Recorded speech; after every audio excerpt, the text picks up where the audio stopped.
Thank you. We go now to the White House and President Trump's national security advisor, Robert O'Brien. This is his first interview since recovering from coronavirus. Good morning to you, Ambassador. We have just hit 5 million cases in this country. You were a lucky one. You recovered. How are you feeling, and do you have after effects?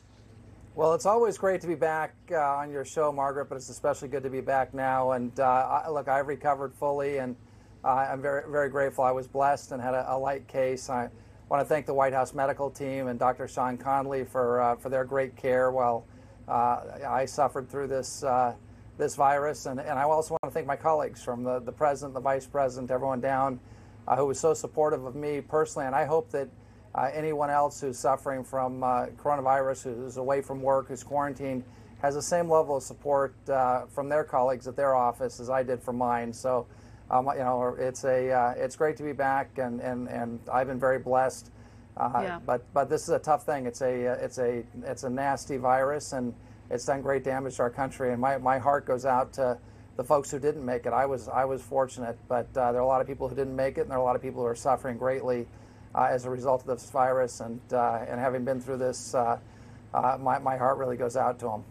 Well, not all Americans receive the kind of elite care that you were able to. Unless you work in Major League Baseball or at the White House, you don't have access to regular asymptomatic testing. That's just not where we are as a country. How long before the average American can get that?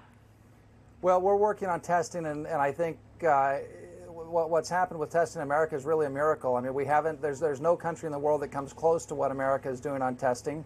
But we're working on getting more testing out there, and our great American companies are coming up with faster tests, more mobile tests, and we need to get testing out there. But it's not just We were testing. supposed to be at 5 million tests a day at this point. We're not nearly that. In fact, we're now at 5 million infections as a country. Well, we've had a lot of infections as a country, and again, this is something we need to keep in mind. I mean, this came out of China, and we've been fighting it ever since. The whole world's been fighting it, and there have been hundreds of thousands, or maybe over 1 million people worldwide who've been killed as a result of this virus. And we've got to remember where it came from, but we're going to fight like heck. We're working hard on vaccines. We're working hard on testing machines that are portable and fast, so that people around the country can be tested quickly. We're working on therapeutics. I mean, I'm so impressed with our scientists and our doctors and our first responders and the folks who are attacking this disease, and God bless them all. Well, we know